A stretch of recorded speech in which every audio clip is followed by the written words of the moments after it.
एक नवीन नारा आलेला आहे, नवीन नारा, नवीन घोषणा। भ्रष्टाचाराचा एकच नारा, तुरुंगापेक्षा भाजप बरा।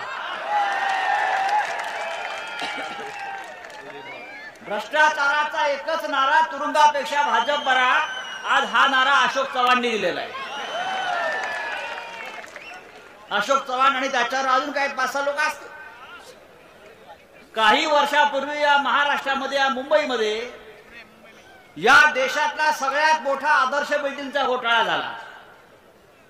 बिल्डिंग 4 माळ्याची बांधायची होती, बिल्डिंग 4 माळ्याची, सैनिक हुतात्मे शहीदांसाठी, आणि या अशोक चव्हाणने त्याच्यावरती 34 माळे चढवले आणि सगळ्यांना विकले।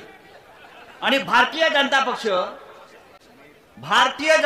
या अशोक चव्हाणला तुरुंगात टाकायला निघालं होतं, आणि आज त्याच भारतीय जनता पक्षानं अशोक चव्हाणला त्यांचा पक्षात घेतलं। आधी या एकनाथ शिंदेला घेतलं।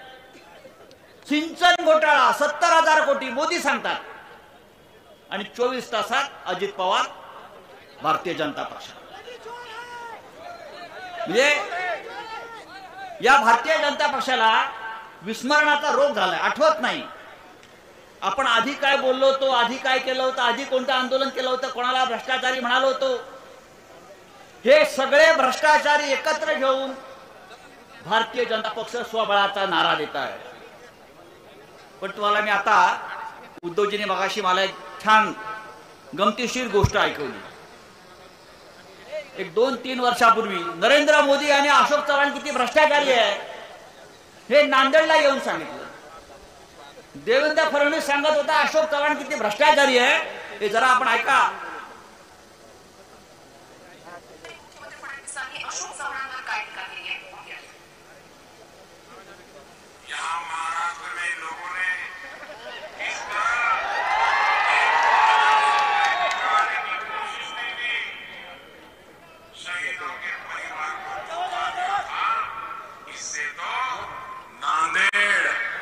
पूरा भारत भली भांति परिचित है। आप जानते हैं ना वो कौन है? पता है? अशोकराव चव्हाणांना इतके वेळा मंत्री बनाला, मुख्यमंत्री बनाला, इतके वेळा संधी दिली। मला सांगा, या नांदेड शहराचा चेहरा आणि या नांदेड जिल्ह्याचा चेहरा ते बदलवू शकले का? या ठिकाणी विकास करू शकले का? बंधू भगिनींनो, ते याकरता विकास करू शकत नाही, याचं कारण तुम्ही बघा, ते लीडर नाही आहेत। अशोकराव लीडर नाही आहेत, अशोकराव डीलर आहेत। तुम्ही बघा, रॉकेल पासनं तर पेट्रोल पंपापर्यंत डीलरशिप कोणाची, मोटरसायकल पासनं मोटर गाडीपर्यंत डीलरशिप कोणाची, सगळी डीलरशिप त्यांची।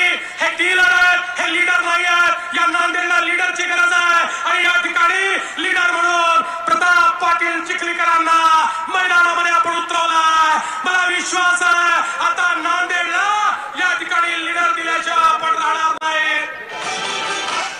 ऐकलं? हा, म्हणजे घसा फाटेपर्यंत त्यांच्या भ्रष्टाचारावर बोलणारे हे लोक आता त्यांची चाटतायत। चाटकला सुरू केला। आमच्याकडले 40 घेतले भ्रष्टाचारी, अजितदादाचे 40, आता काँग्रेसचे 5-10, हा भारतीय जनता पक्ष।